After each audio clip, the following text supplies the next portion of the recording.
Good afternoon. It's a pleasure and an honor to introduce Dawit Benti. Dawit Benti is an architect, and once upon a time he was my student when he was doing his undergraduate studies. And now, by a pure chance of circumstances, I am also his advisor. I summon. Of course.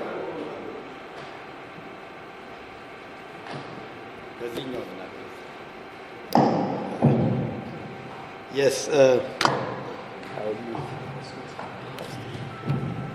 Yeah, the other mic was not working. So yes, Dawit Benti is an architect by profession, and he is now an instructor at the School of Built Environment, which is the new name of the older AIBC. And Dawit has been working on this subject for the last few years. You know, when he started his research, we had a difficulty in placing him in which department, because I think you are now in the urban regional planning department, because we don't have a PhD for architects in our school. Maybe he will be the icebreaker, so we will be looking at it in the future. So his subject, of course, deals with heritage, but in this case, it's modern heritage. The heritage of Addis Ababa of the 1960s. And his title, as you have seen in the poster, is Architectural Ethos, Regionalist Modernism in 1960s Addis Ababa. And I have been a witness for the volume of work and research he has been doing. He has been collecting forgotten documents in every archive, and I'm sure this will be the first, let's say, opening to what he has been collecting. But the 1960s was a very important period in Addis Ababa. We call it the boom period, the earlier boom period. So without further ado, I'd like to leave the floor to Dawit Benti. Dawit. Thank you.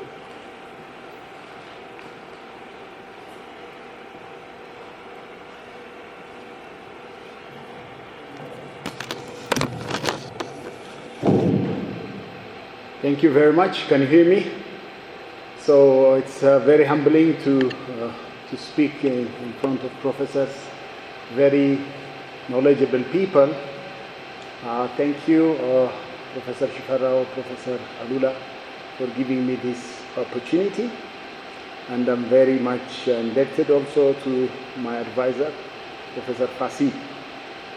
So this is my topic. First of all, I would like to say, I would like to express my sadness about the fact that, Ethiopia is one of the ancient nations. We are very rich with historical architecture as well as modern architecture. We're also experiencing a boom in contemporary times, and yet, contrary to this truth and fact, the bulk of our faculty at the School of Built Environment should have been, focusing on history of architecture. If you go to any Western school, the bulk of it is focusing on history. But we don't have professors on history of architecture. There is a program only that deals with conservation. So most of it is hearsay, and most of it is, archaeological, touristic document that we have. So it's also a call for us to wake up and document as we speak the transformation, the current transformation, as well as what happened in the past. In the distant past, in the medieval past, in the 60s, during, the time when we flirted with communism, they call it red architecture, and also contemporary times, after the millennia, probably. So my focus deals with the 60s and what was the guiding principle. Of course, I cannot pinpoint a subject and say that this was their emphasis, but I would like to see regionalist influences, and I would like to pinpoint the documents. In front of me is Dejene, former professor at Building College. The only document that was written on formal materials about modernism bears his name. Thank you for coming here. So it's very small, and we have to expand. There is a lot of, it's like, how do I say, an El Dorado of knowledge and treasure. Having said this, so I would like to talk about the timelines of modernism. So what is modern? There is a lot more knowledgeable faculty here than what I can explain regarding that, but let's first discuss what happened during the modernist time. So maybe 19th century, architect-based or Western kind of, process-based design. We're not talking about vernacular system where we look at the Dorze house or the Tigray Hidmo house or the houses in Lasta Lalibela. They are vernacular. They were being built for millennia. People know the materials. It's very ecologically adaptive, sustainable. It's a common knowledge. So when did modernism start? Then I'll come to 2026. So this is, so my idea is I'll quickly get into the timeline, the timeline of Addis Ababa's modernism. And I would like to highlight how architectural design served as an instrument of statecraft and promotion for the imperial regime, with a dedicated focus on the distinct, yet often overlooked regionalist trends pioneered by the master architects of the era. So we had architecture before the 60s, but what happened, What were like the sources? What were the references that kind of created, regionalist architecture? That we can clearly say this is Ethiopian. This must be from Addis Ababa. This is not from Kenya or Nigeria or Morocco or Djibouti or Somalia. What is it that really puts a distinction? And so this is kind of the timeline. I cannot delve into it. It's also very exciting. Maybe we will have another time to discuss these times.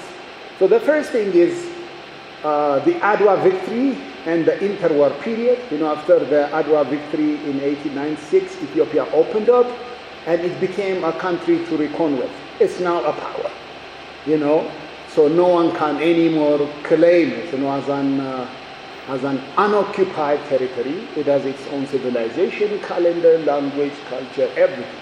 An emperor, an imperial region, whatever. So it opened up because it's now a power.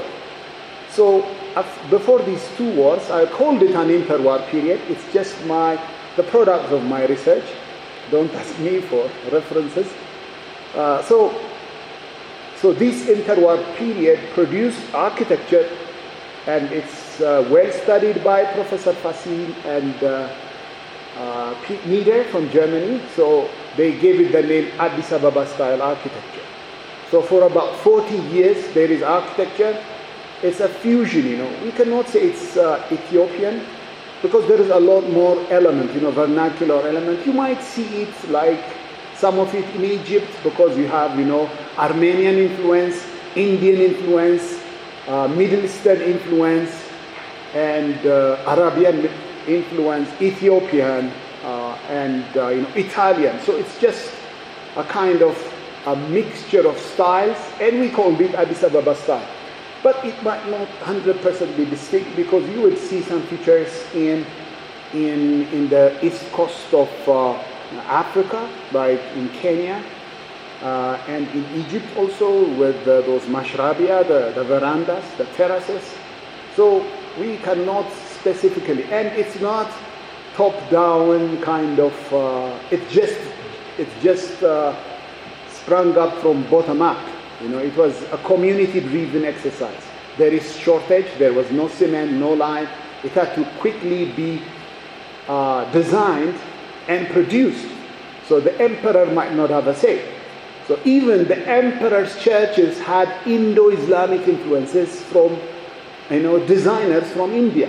So they could not tell them apart because we have not yet opened much.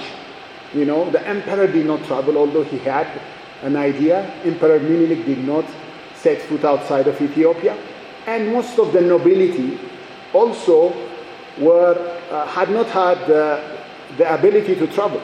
So what we had was just a product of a bottom-up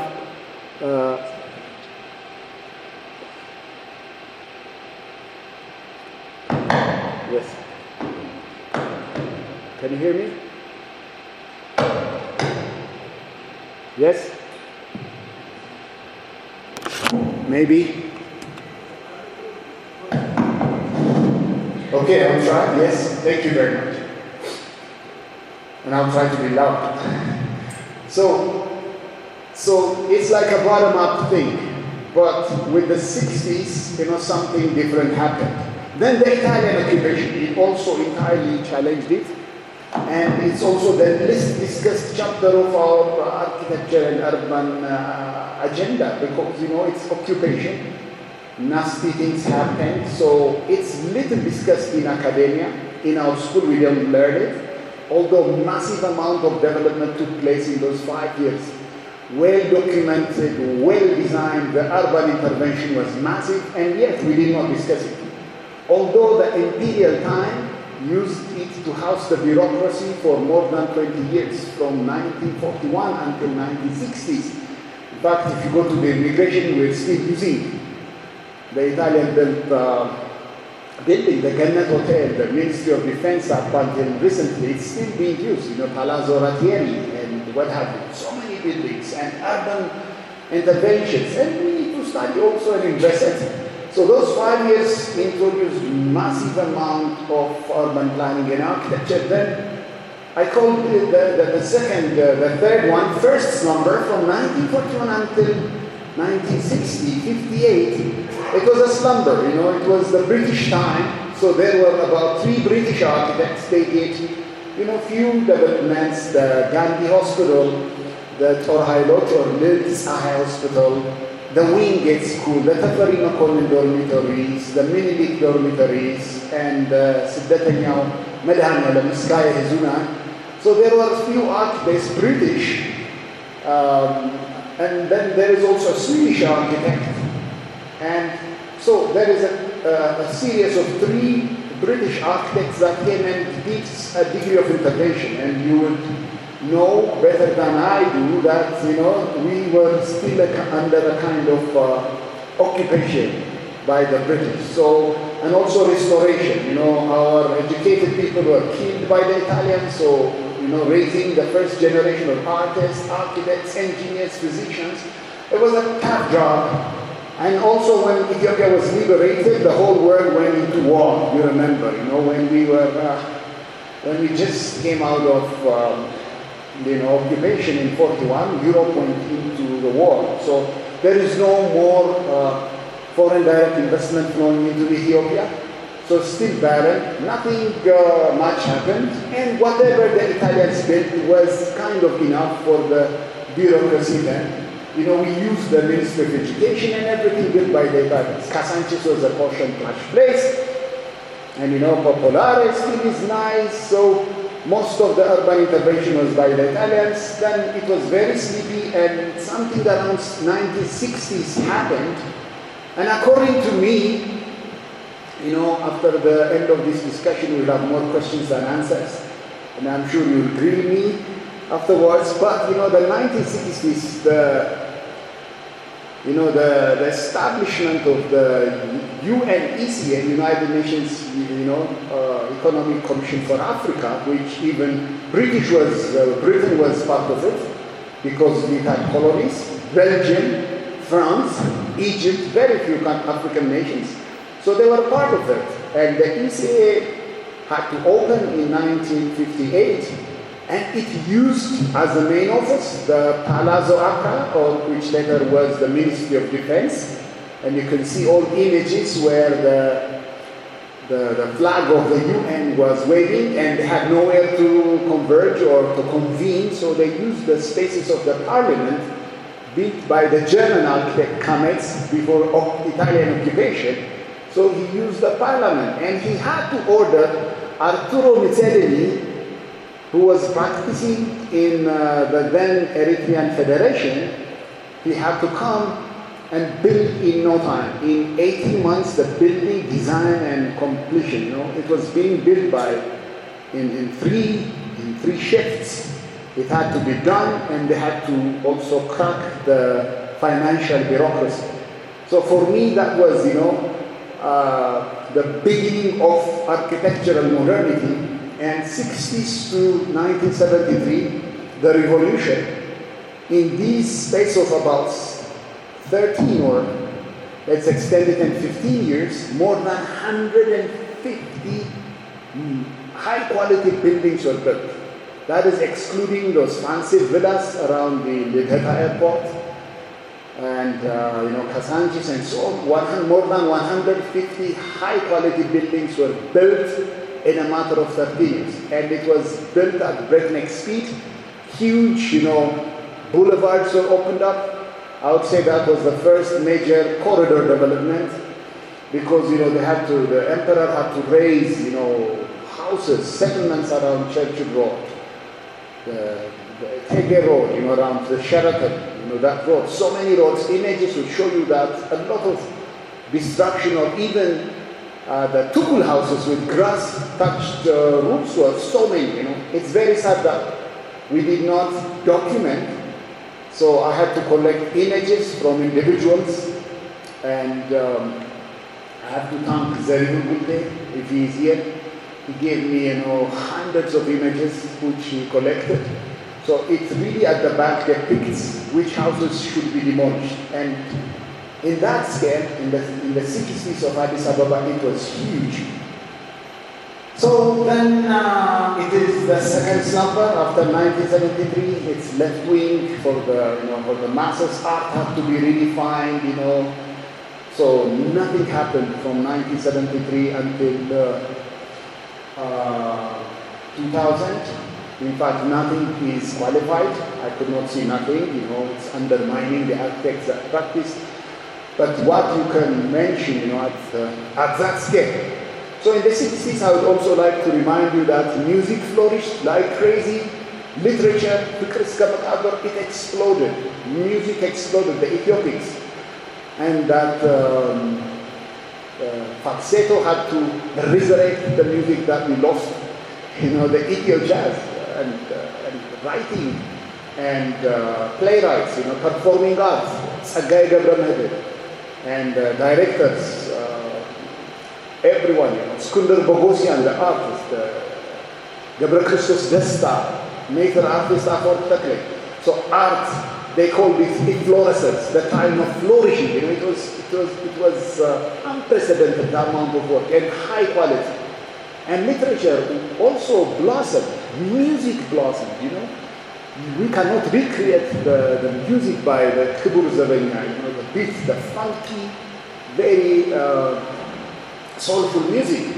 So everything flourished. Architecture, we cannot recreate the Commercial Bank of Ethiopia. You can go and ask if it was, I showed it to a Ghanaian architect and he said, this is, not by power but by my spirit. He quoted a verse from the Old Testament, so he said, how could they build it? And we don't know, we have to discuss. So then the contemporary architecture after 2000, something happened, and these, so post-millennial architecture and megastructures. This is the time of megastructures. Everything is now being built at breakneck speed, and huge buildings like the new airport, the Adwa Museum. These are not precedent, they don't have precedence in the Ethiopian history. So this is, in a way, in a nutshell, the 6 timelines. I'd like to orient you to this one. So according to my research, the first modern 19th century building is the Abjuma Bajifa. Again, I'm ready to be asked. So it was built in 1878. So then other one, so this is pan-Ethiopian, not specific to Addis Ababa. The next one is by Nareti. You know Nareti more than I do again. This is not a history class, so he's an Italian. So much is written about Nareti, but he built the palace for Emperor Johannes in Egypt. So it just gives us a kind of a narration. So this is how Addis looked like. So two rooms, and we see that the banquet hall of the emperor just appeared, and we can see that this is before Adwa. We can assume because Italians from Adwa, the captives, were involved in the construction of the banquet hall. And these were, in the old days, the three centers, Arada, Arada and Gibbi, the emperor's palace, and thank you very much, Gibbi, Arada, and the railway station. So this is 1935-ish, after the railway in 1930 was. So nothing much you can see, and maybe, is there a pointer? Okay, so maybe it's very, can we turn off the light here probably? So this is a kind of a forest of eucalyptus. Nothing is happening. The church road was called Rue de la Gare, so road of La Gare. Then it's later during the Italian occupation called Viale Mussolini. Then Churchill helped us, and then we called it Churchill Road. So it was Rue de la Gare, Viale Mussolini, and then later. So this is Arada, Gibbi. So you see that this is empty, is Luha. Again, still empty. And this was the then Addis Ababa. So I would like to focus on the 60s. On his autobiography, Madiba, Nelson Mandela came to Addis and he said, there is nothing in Addis Ababa.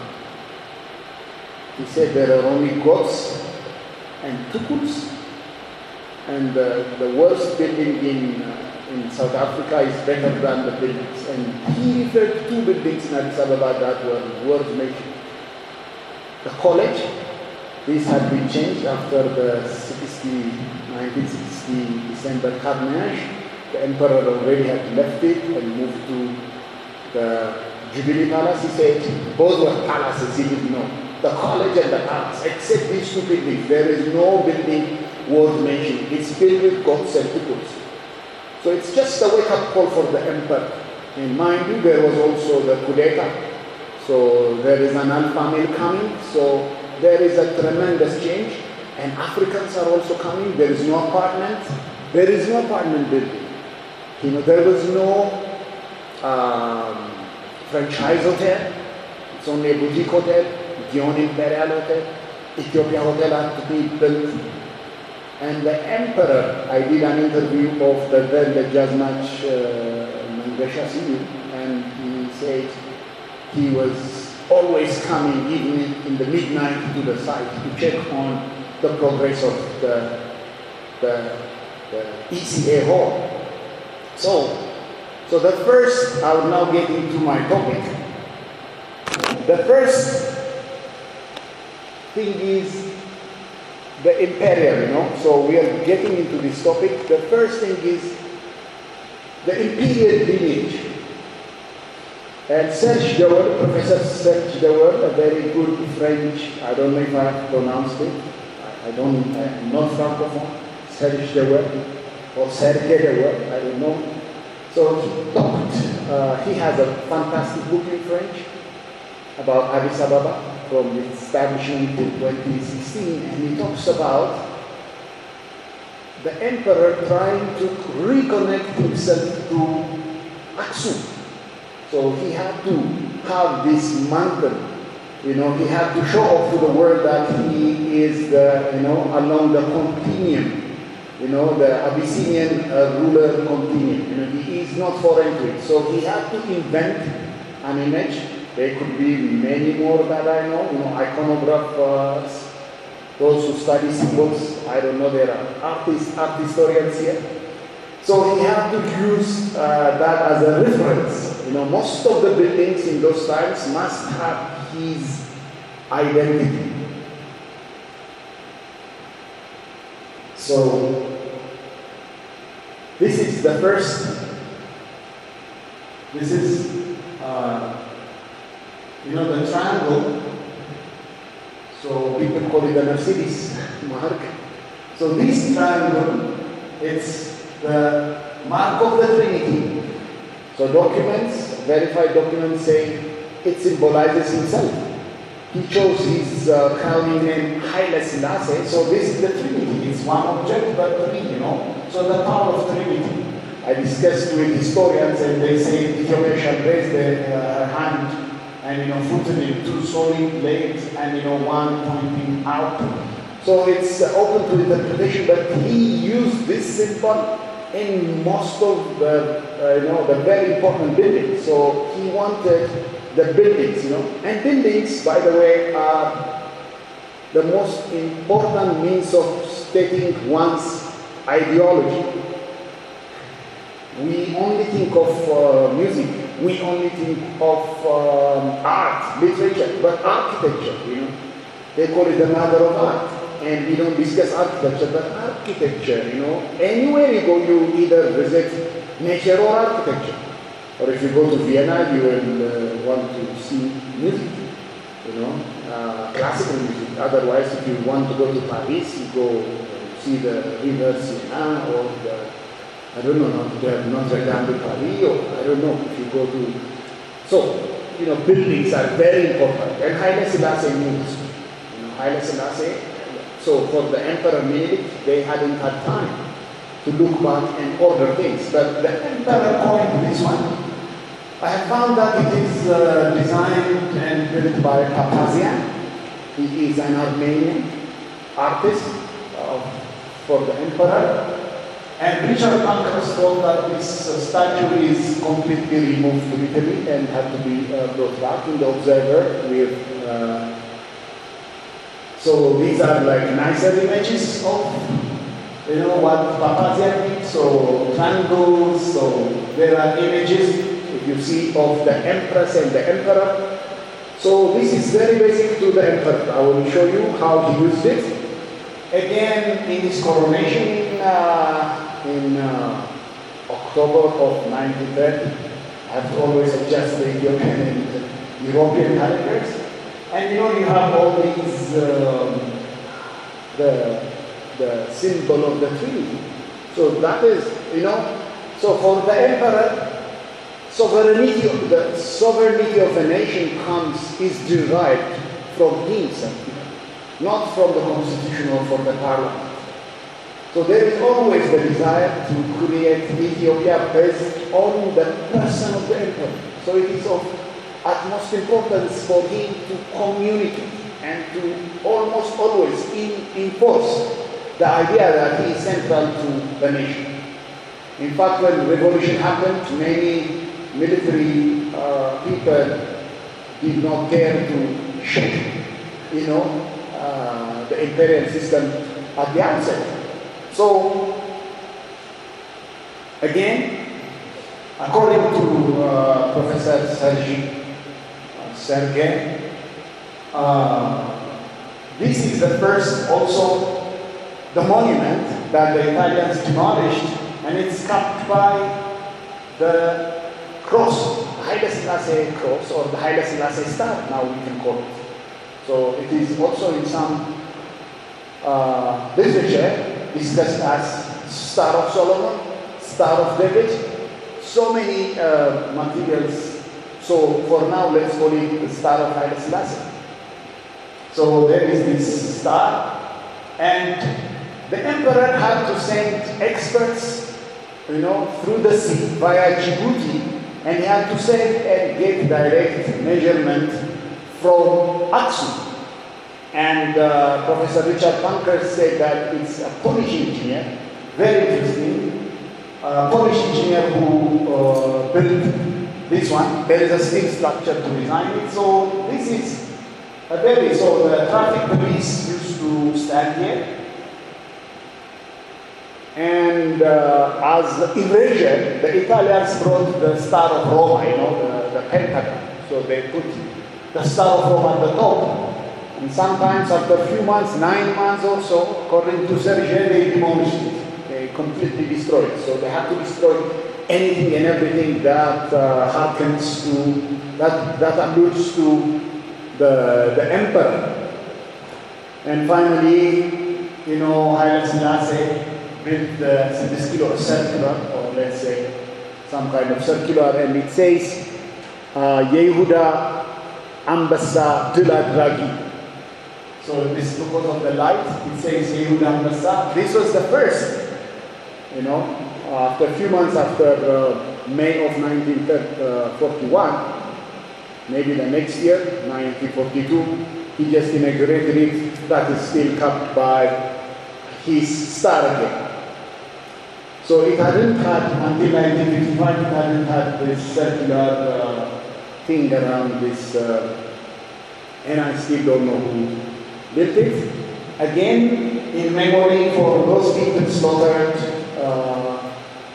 in February by Graziani. This was the first monument. It's still kept by Haile Selassie's Trinity.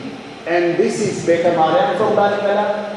There is this hexagon, and maybe this light is not visible. You will always see the hexagon in the ceilings of many of the churches in Lalibela, especially if you go to Abraham Christos. You see the hexagon, you see the Haile Selassie's triangle or the Haile Selassie star derived from the ceilings, and there is a lot of material, and they call this the Star of David. And Haile Selassie is Nagade Yehuda, or the lion of the tribe of Judah, that is through David. So he claims to be a direct descendant of David. So he has to adopt the Star of David. And the Star of David is well encrypted and nicely done so in Abraham Christos Church. So this is from Beta Mariam city, and this is from Abraham Christos. Again, hexagons, the ceilings are replete with hexagons that at the same time derive this triangle, So I'm trying to kind of hypothesize about the genesis of this emblem. Very interesting. So this is the Ministry of Foreign Affairs, and Zalman he's still alive, I guess. We have not heard. Mother, did he pass? Very sorry. When did he pass? Last year. But very sad, I communicated with him via email. I'm very sorry to hear him, and he says, call me Ato enough, don't call me Mr. enough. He really adopted Ethiopia, and it's because of the revolution that he grew. He was alive until 2022, and I had a very good email to him. He is Zalman Elam and Michael Theodoros. So according to him, most of the people wanted something high-rise, but the Enab is very smart, according to Ayala Levy, a PhD researcher on modernism in Africa. She said that he told the emperor, look, this is a very nice building, let's go low-rise. He was educated in AA London, Architect Association London, a very respectable place, and he did his studies in low-cost tropical architecture. So he was almost always going for low-rise solutions that do not need technology or complex kind of mechanisms. So he almost always resorts to low-rise buildings, and he kind of, according to her, convinced the emperor that there is the Star of Solomon. It's better for him to adopt this design than a high-rise like the UN building in New York. So the emperor readily accepted it. So you see the star on the facade. And it looks like a hexagon, and hexagons are almost always interwoven with the buildings. So when you look at it as a hexagon, in the evening it looks, you see the distinct, so that means the emperors reign supreme in foreign affairs. There is nothing more than this one. Again, by Zalmanina, this is the spa, the bath. It's a hexagon. So almost always when the hexagons connect, you have the triangles, the emperor's style will appear in plan and in facade, in the shades. For example, you see this is a shade. So the hexagon that circumscribes the Star of David, and whose midpoints and connectors are also the Star of the Emperor, is almost always visible. Again, you can look at it, how it's made. So this was called King Haile Selassie Hydroelectric Therapy Center. So it must be again imperial. It's a King Haile Selassie's bath. So you see the hexagons again. This is a map drawn by Arturo Miserimi, the map of the City Hall as you know it. And if you look at it, sorry about the light, there are hexagons everywhere on the map, So you see that the triangles are very distinct in the drawing, I can see here. So Haile Selassie must reign on every important civil structure in town, and he is kind of showing, expressing how he is the source of control and legitimacy in the nation. And this is the model. You all see the hexagons and the triangles on the plan. And probably the architect, this Enam from Israel, he got married. He is an Ashkenazi Jew, but he got married to a Sephardi Jew in Ethiopia, the daughter of Shalom Shalabat. Very, very smart. He got married here. He came to Eritrea because of family business. He came to Addis Ababa and even created a very nice connection with the grandson of the emperor, and he had a quick access to the emperor. So Mezedemi is also the architect's emperor, Enab is the architect's emperor. The other one is Henry Shomen. He is also the king's emperor. These are, thank you very much. Maybe if I have the liberty of showing it, so you can see the triangles here, the hexagons. And if you look at the models, the facade is also a tightly knit hexagon, a show of indispensability to the country. Again, the hexagons are visible here.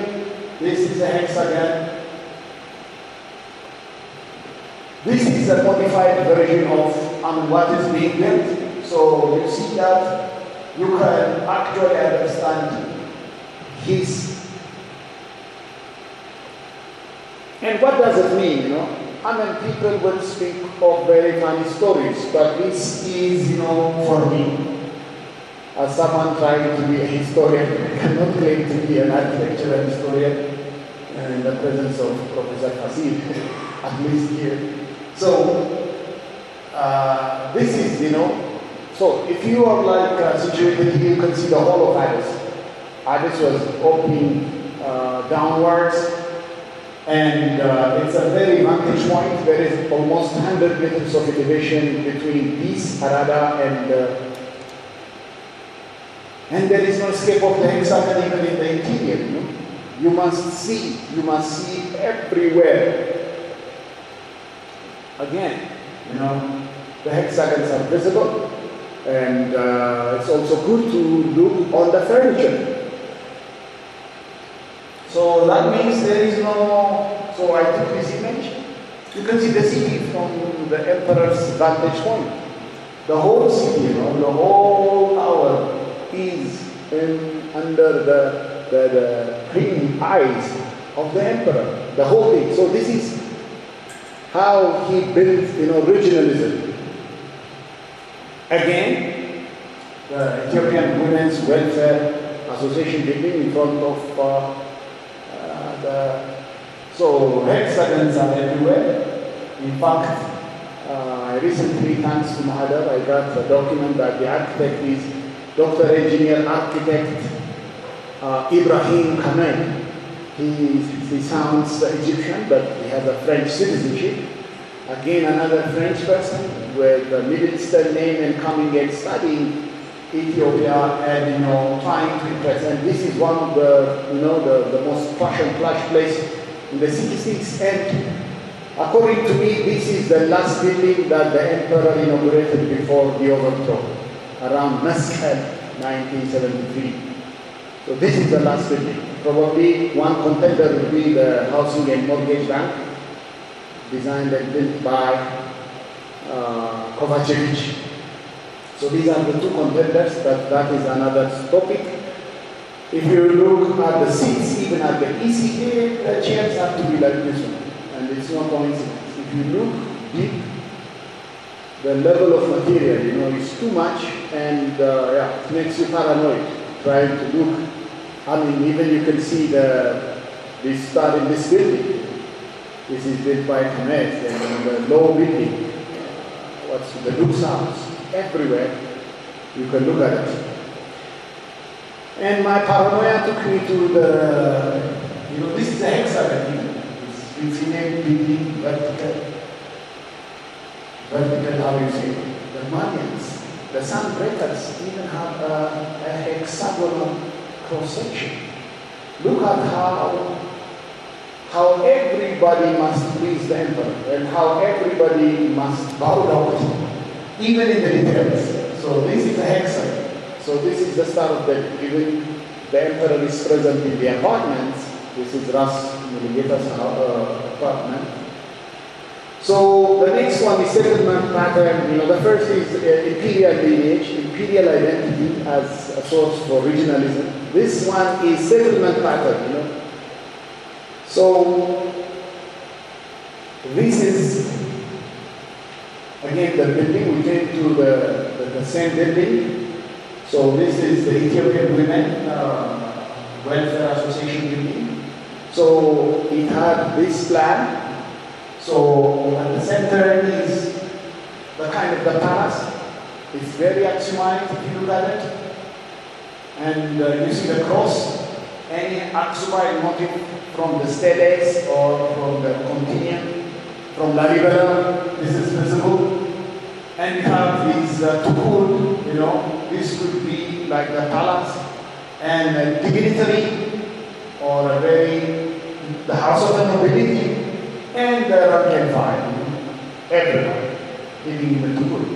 So this is a complete kind of interpretation. So how we believe is also given meaning through architecture. So you would understand it to be in Addis Ababa. So these are the plans, very bright plans. Architects might find this slide very interesting. And this is it. So, you have so I can only talk about the settlement, but there is more to it about this building. This again is an opening from Lalibela, the exits on the facade. The model, again, it has to be very dark if you get into it because of how Ethiopian vernacular historical architecture fits. I have to rush, sorry.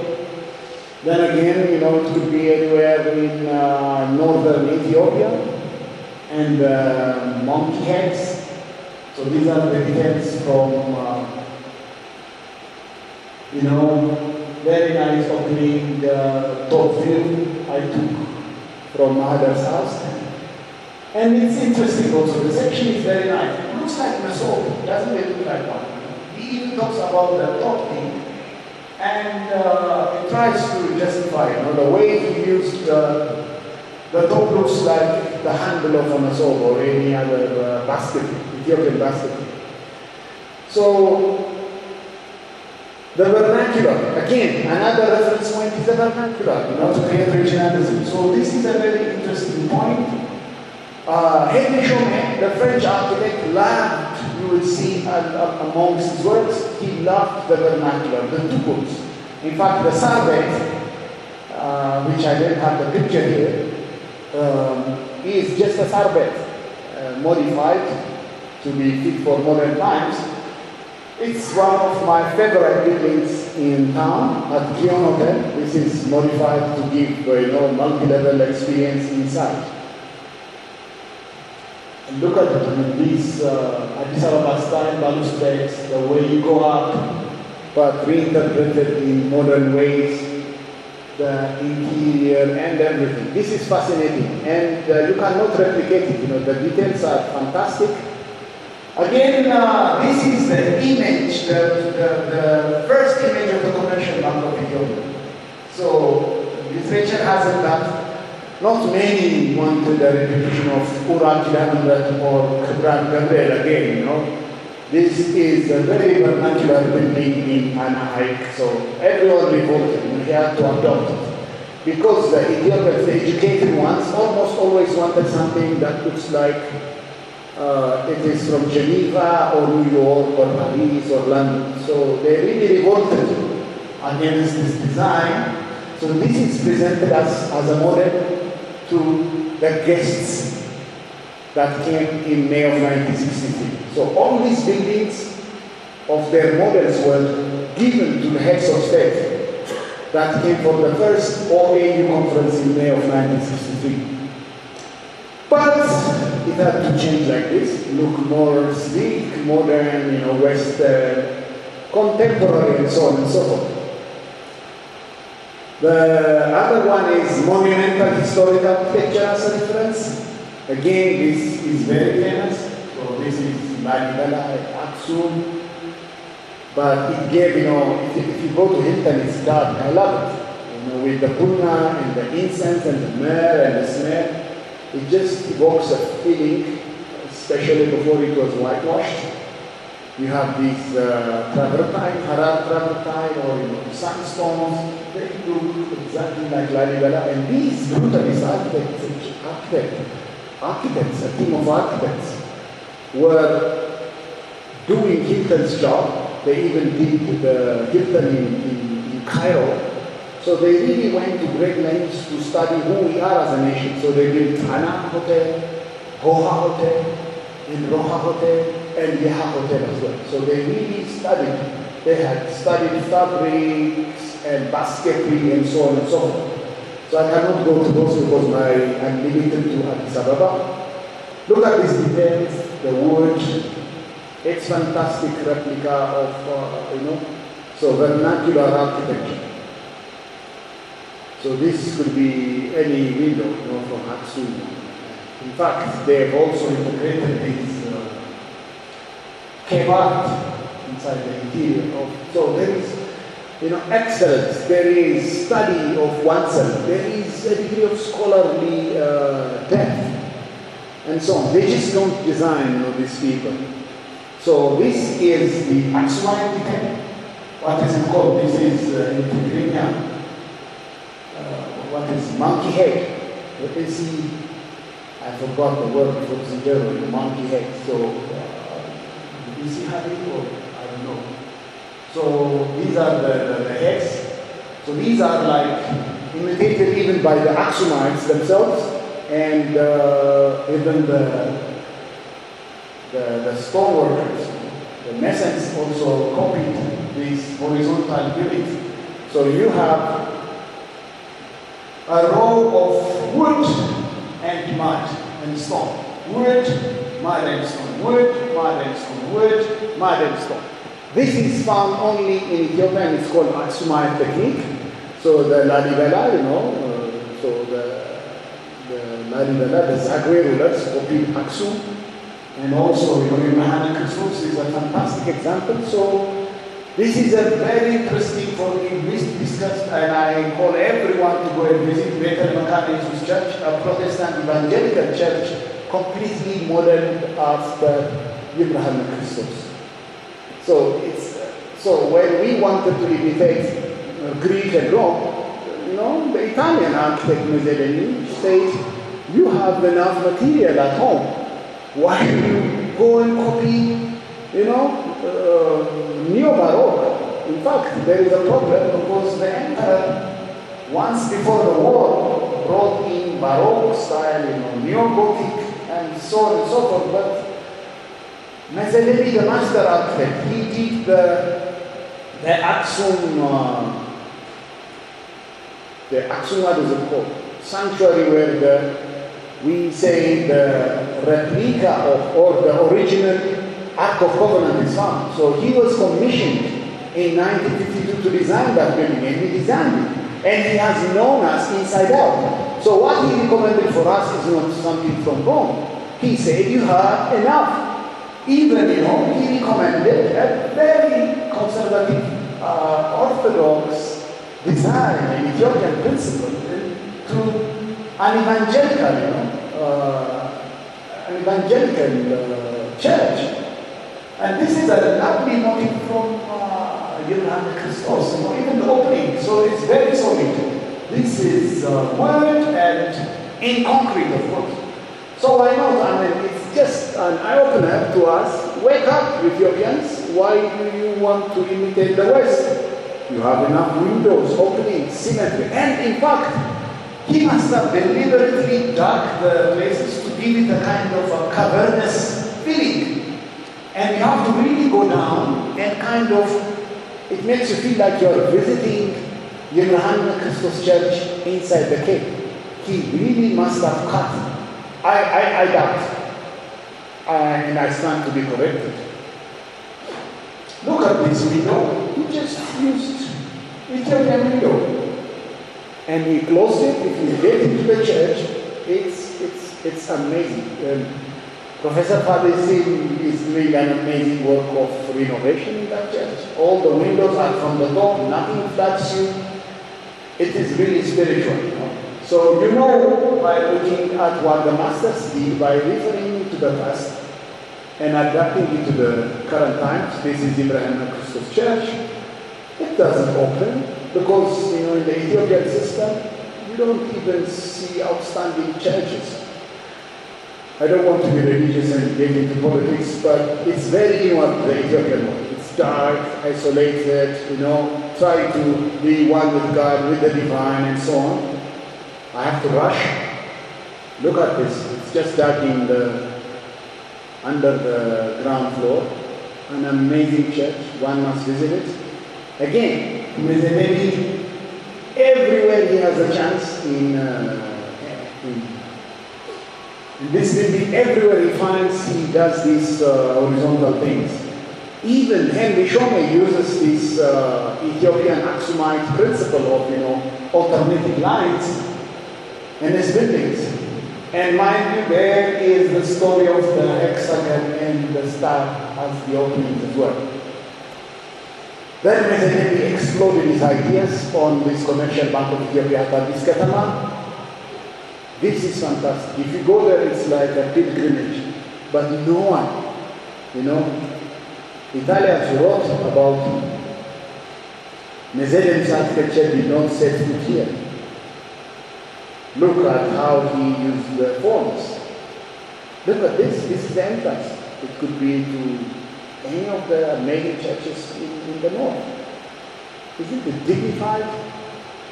Look at the spaces, how, these are like other monks who built this building probably, and the monkey heads, the entrances, the courtyard, the coins, all the Izana coins, the ceiling, everything is perfect.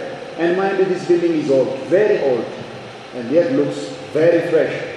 That's also the quality of the engineers, the Italian expertise in the 60s. And Mazzellini complete his words with this amazing building. And you can talk about this building also a lot. This is nothing but Aksum again. He had to, even conceal the stairs. He doesn't want anything diagonal. This is very creative. If I were him, I would simply expose the stairs. But he had to do these things. This is Aksum. And this part is added. So this is all horizontal, no opening. He really used the opportunity of this hall to make it solid. And this is nothing but Aksumite architecture. And again, this is extended. I would ask them to remove it. It does not part of the original. You see how when something extra comes in, it just looks an eyesore. And the Italian part is open, the school probably, maybe he might have thought, let's make two things. It's Italian cultural institute in Ethiopia. Let's make the Ethiopian part solid and the European one open and with voids. So that would be the discussion. Behind you have the stair, and he did not dare close the stair. Why did he dare close the stair in front? I mean, we can go on and on and on and on about a single building.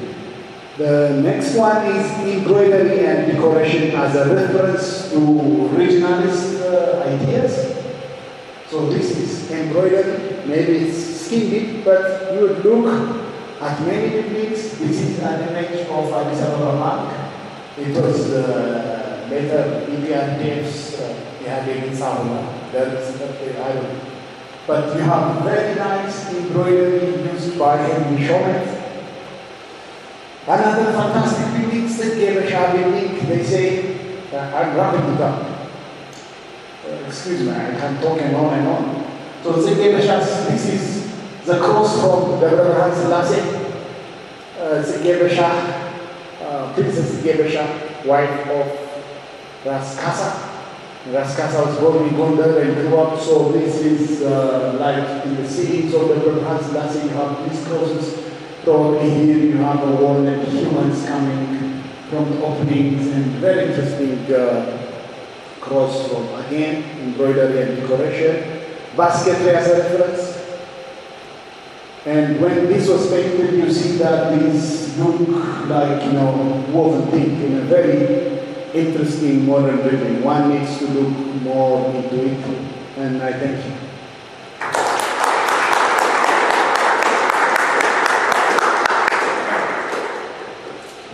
Thank you very much, Dawit, for that fascinating talk.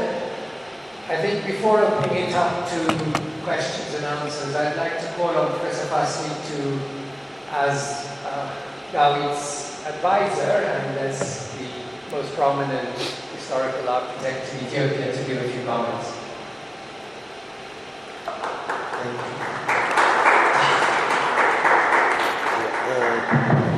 Thank you. Thank you very much, Dawit. You have taken us through this interesting, experience of these modernist architects. Just want to add that most of this, the emperor had this urging to make Ethiopia modern, especially after the end of the occupation, and particularly also in the 50s and 60s, there was this very strong urge to give a very modern look, or to be part of the modern world, the brave new world, as a sign of development and so on. And it's not only in Ethiopia. If we compare it also to India, Jawaharlal Nehru, the first Indian Prime Minister after India became independent, he also chose deliberately Le Corbusier, one of the greatest Swiss-French architects who did their most important buildings, including the master plan of Chandigarh.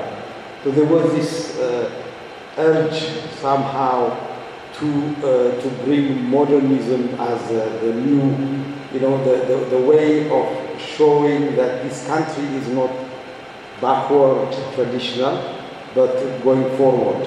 There was this incident that I remember. I was told, Jacques Dubois told me this story. When Ethiopia was going to participate in the Osaka Trade Fair, they wanted to do, Ethiopia was given the chance to build pavilions, Ethiopian pavilion, and two groups of people could not agree. I think one group were Haile Selassie and others were extremely very close to the tradition, wanted to do the Sidama Tukuls, and the other group, probably the Western educated modern officials, they really did not want to have a traditional Tukul representing Ethiopia. So they could not find a solution. They had to go to the emperor to give the last say. And the emperor, after listening to both sides, said, okay, let's build 3 Tukuls, Sidama Tukuls, and on the other hand, we'll have a box, a modern box next to it. I'm sure you have seen these pictures.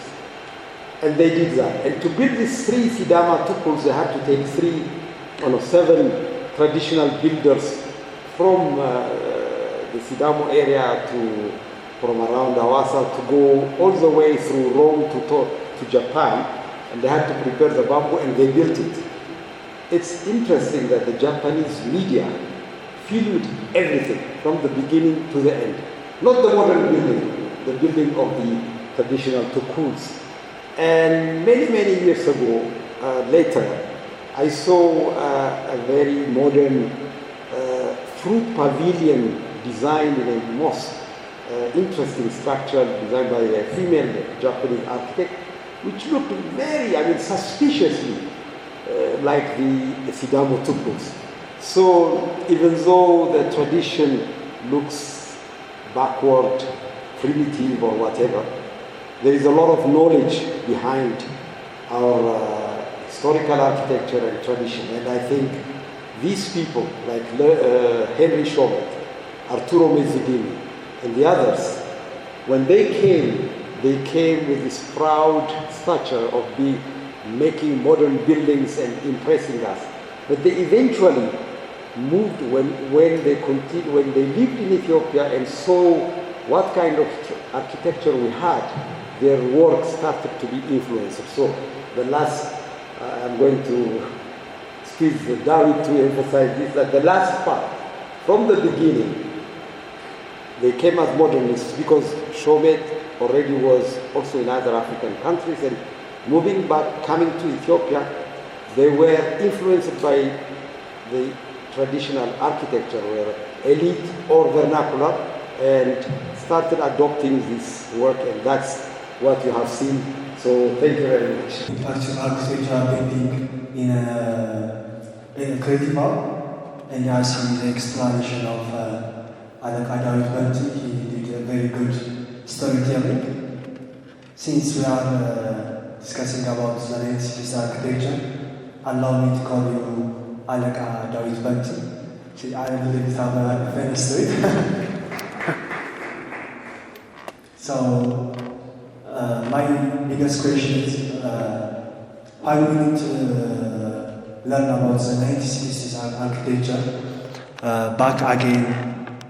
Because in that time, we didn't have so many architects, we didn't have so many experience in construction, we are in the early stage. So what is the purpose of it? And the second thing I would like to ask you is, how can we incorporate green building or sustainable buildings with our heritage, culture, and our modern lifestyle, and to be goes to the next generation? The second thing I would like to ask you is, what is your opinion or your feeling when it comes to architecture of Gondar and Harar? Thank you very much. Presentation ለመስማት እድል ስላገኘው የኔ ጥያቄ ትንሽ ለየት ይላል። ምናልባት ከአርኪቴክቸር ወደ ስካልፕቸር ወስዳለሁኝና ይሄንን እንትን ብታርግልኝ የካቲት 12ን ሐውልት በተመለከተ አንዳንድ ጥናቶች በማጠናበት ጊዜ አንድ የተመለከትኩት ነገር ነበር። በቅርቡ ደግሞ አንድ ዲስከቨሪ ያደረግነው ዶክመንት ነበርና ሐውልቱን የሰሩት ክሮኤሺያዎቹ ናቸው ብለን ነው ዋናዎቹ እነሱ ናቸው ስራውን የሰሩት። ነገር ግን እሱ እንዲሰራ ጥናቱን ያጠኑት ኢትዮጵያውያኖች በምን አይነት ዲቴል እንዲሆን በአማርኛ የተጻፈ ዶክመንት በቅርቡ አርካይቭ ውስጥ ተገኝቷልና አሁን አንድ ስለ ባንኩ ስለ ኮመርሻል ባንክ ስትናገር ምንድን ነበር ያልከው ሞደርን ውጭ ሀገር ተመረው የመጡ ኢትዮጵያውያኖች ትኩል እንዳይመስልና ፈረንጅ እንዲመስልላቸው የውጭውን ሞደርኒዝሙን እንዲያሳየላቸው ፈልገው ነበር ብለሃል ነገር ግን አሁን ለምሳሌ ስለ ሂልተን ወይም ደግሞ ሌሎች ኢትዮጵያዊ የመሰሉ በጣም ትላልቅ ስራዎች ተሰርተዋል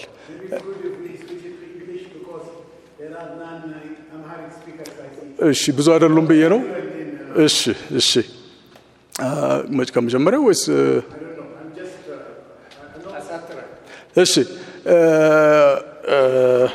so let me just continue from the middle that's fine so when you talk about the buildings especially the commercial bank you talked about the Ethiopian modern educated elites in the city who protested that it should look more European or modern American designs but at the same time I think there are concerned Ethiopians who are educated outside or even from inside who want to see their own historical representation in the new buildings. And they're not mentioned anywhere. I'm sure that as the Yekatit Asraulet monument, who participated in the creation of this historical rendition, have you found any documentation of their contribution in these buildings, be it Hilton or any of the buildings that the foreigners have managed to create in Ethiopia? And if you found any, I would love to hear about it. Or if you don't, I'm sure there are many scholar and amazing architects in this room. If any one of them just have any findings in that. Thank you so much again. አመሰግናለሁ እያሰብኩ መናገር የምችለው በአማርኛ ስለሆነ አጠር ያለ ተተረጉምልኝ ደረጃ መላኩ ባላለው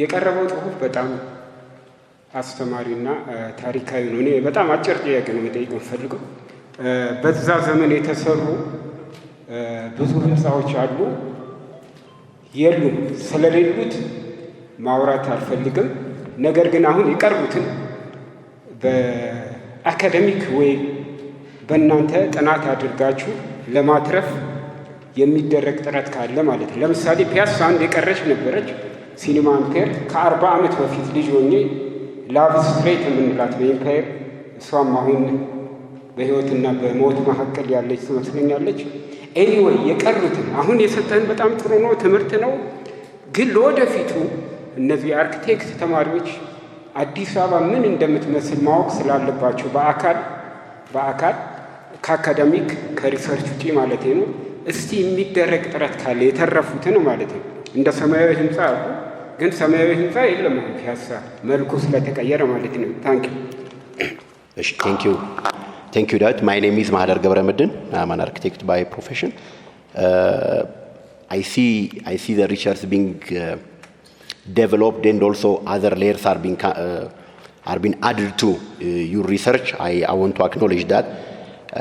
I'm just curious and also a little bit cautious about some of the theorization attempts that you presented, especially the hexagon and the star of Haile Selassie. As Haragot Abai eloquently put in his book called Serving the Bureaucratic Empire, the Kibra Negast was a very important document. Whether you have a constitution or not, you want to have a republic, but at the same time the empire is very strong. So it's back then the practice was that he was an elect of God and he can do whatever he wants to do. But at the same time there is a bureaucracy and there is a diplomacy that he needs to follow.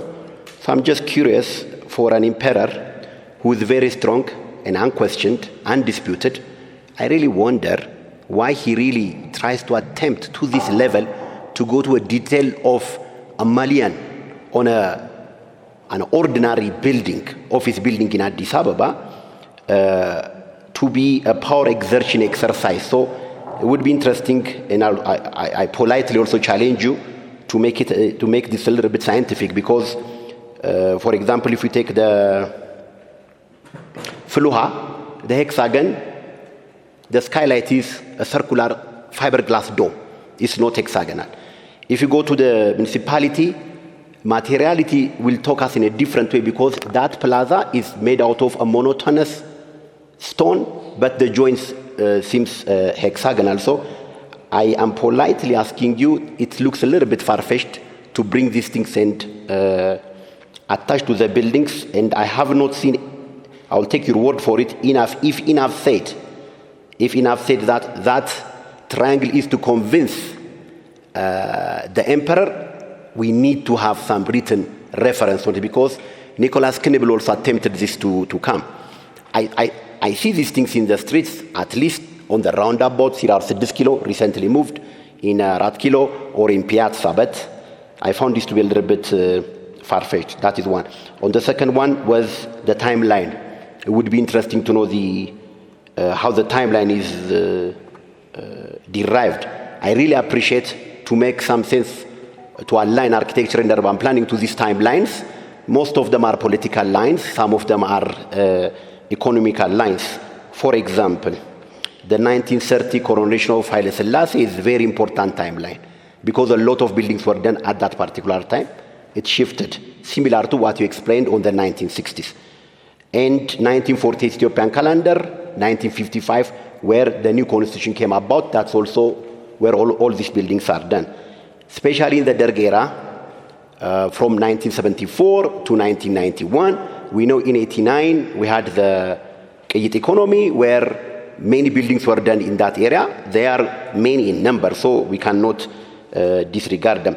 And also in 85, l'Asreño Abiot Baal, where a lot of big buildings and monuments were constructed, including the one across here, Karl Marx. So I'm just curious about this land, because I'm very cautious of the word golden being used here. Not only by you, Falsetto or Mulatu, all others, the claim is 96. Is it because it's nostalgic? Where does a scale play into here? Where does number play? So in these areas, I want you to reflect on that. Last week, we had a presentation by Moded on the renovation of the Africa Hall.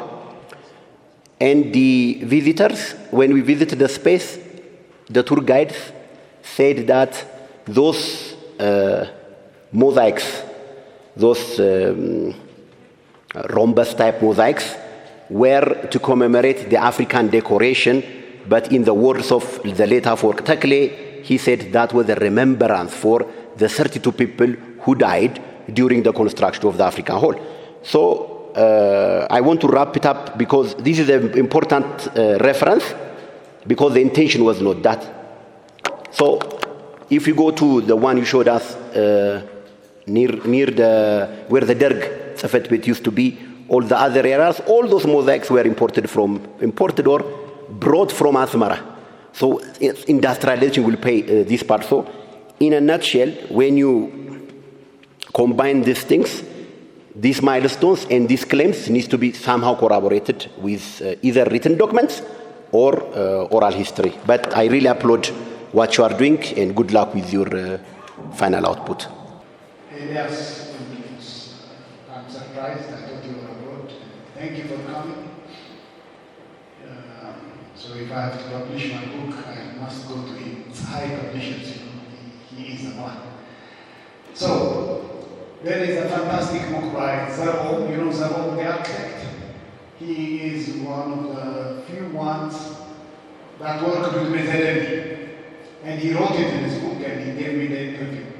So he had a project for Bakkala Mullah. So Mr. Bakkala Mullah, a self-made, how would I say, wealthy, in those times, a self-made, wealthy business person who opened a chain of Bakkala Mullah hotels. He said, he asked Mezedemi to design it, but because he was educated in Bulgaria and he's fantastic, and Mezedemi gave it to him. And in Amharic,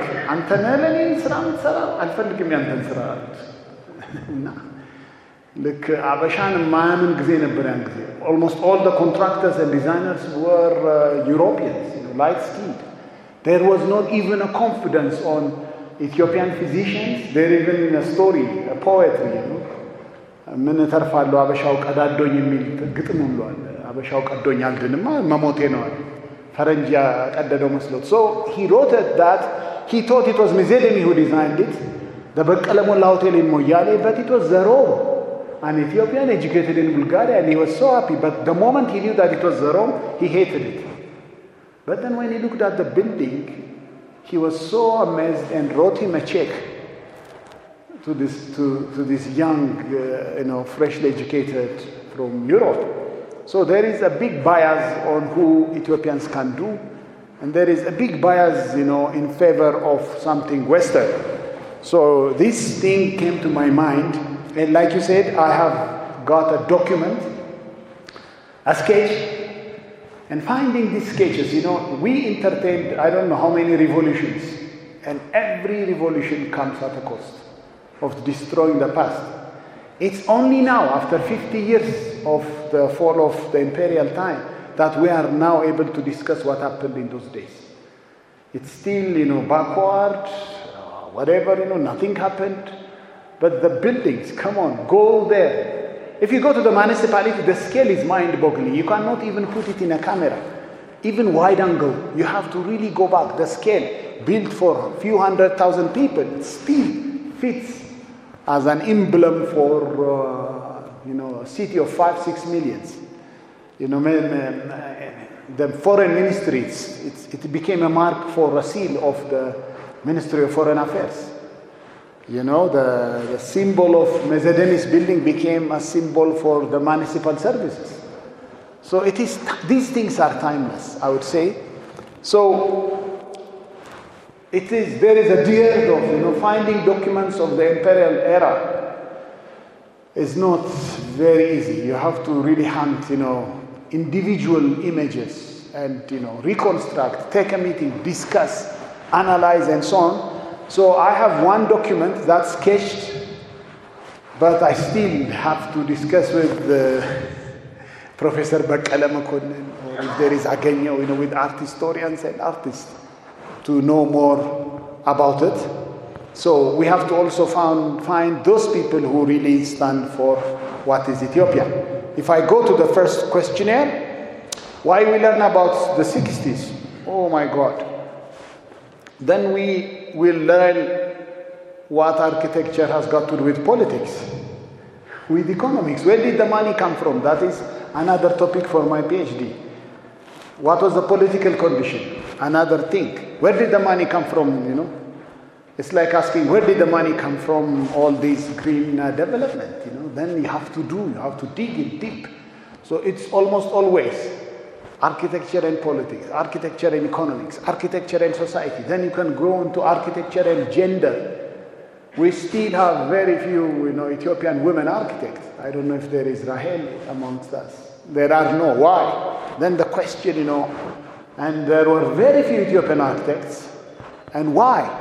So the questions keep on looping, coming back. So understanding those moments will just enlighten you, It's like, why do we study history? And there is a lot of lessons to know, government and architecture, society and architecture. And for some, it is a marvel.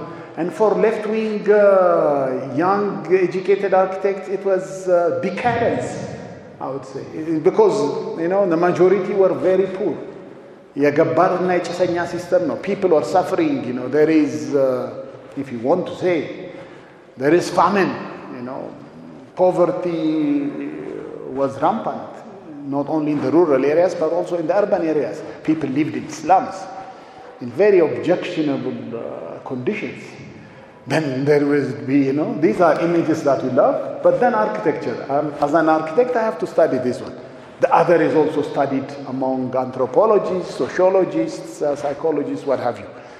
So it's about why we should study history. How can we make green buildings in Addis? I think Zaleka, our star architect, will have an answer for this. If you build in Addis Ababa and don't use energy, this is a fantastic climate. So, yeah, I mean, we don't need to know complex issues developed in the West for us to understand what green architecture is. Architecture of Gondar and Harar, I'm not an expert. We have Fasil, you know, so we have more experts everywhere. I cannot carry the burden of knowing everything. And if I go to Darajja Malaku's question, can we save architecture of the past? You know, the fight between the quest for development and the need to save heritage is universal. The fight is universal. There is almost always discussion in Tunisia. There is this capsule building in Nagasaki in Japan. Should we demolish it? Should we keep it? So the debate continues on. The debate will never stop even if the architects collaborate and, make an attempt. Mahadar's points are all well taken. I did my studies. So this is also not a scientific presentation. It's for the general public. It's not, I did not give references, but I do have references. So when we are, I love the hexagon things. I did study as much as I can and discussed with art historians as well. And have not read Haragot's book, which I must read. And if you look at Haile Selassie, probably Haile Selassie might not demand it. When you go to someone important, you always go to him holding something that he loves. You know, your wife might not ask you to bring flower every time, but if you bring flower to her, she would be excited. That then tips the point. You know what I'm saying? So anything that is presented to him as a representation of his central position as a sovereign of the nation, it makes him happy. And in fact, before he asks it, you prostrate. He doesn't demand it. You prostrate before he comes. That is the emperor. So for me, I would understand it. And mind you, this emperor, in fact, single-handedly printed all the most important buildings in the banknotes, in the stamps, and in all the medallions. He is a fancy of architecture. In fact, if you read many biographies, he single-handedly would ask whether he would take the land if he does not develop it. So the late minister Emmanuel Abraham was given a land, and when the emperor came after about 6 months, he called him and he asked him, "I'm going to snatch this land from you because you have not done it. Do it immediately or not." So he called Ingvar Eknor, the first director of building college, and Ingvar Eknor did a rendering very quickly and posted it, and immediately in no time built it. And he single-handedly followed. If you look at, if you read, there is enough material. He goes there. He passes by Shalom Shalamai every day. And he micromanages everything, especially buildings are very dear to his heart. And I would have tired you with a collection of stamps and financial, notes, banknotes. He had all the major buildings. Bran and Nasser, all of them are in the stamps or the banknotes. He is very fond of buildings, and I really like to, I beg to differ with a contrasting opinion from Mahdar. Even the golden moment, this is, for me, very exciting study. Getting in one of the churches of Henry Schomer will really knock me out of my feet. Going to the Commercial Bank of Ethiopia, for me it's a very sacred place. Going to Hilton, I don't know. There are so many buildings that do not have the mark of regionalism, and yet fantastic. If you go to the pharmacy school by Lothar Pascher, another unknown Austrian or German architect, if you go to the postal office, for me, if there is a platinum level, I would up the ante and call it more than golden. Thank you. Thank you, Dawit, for sharing your enthusiasm with us, your infectious enthusiasm for your topic.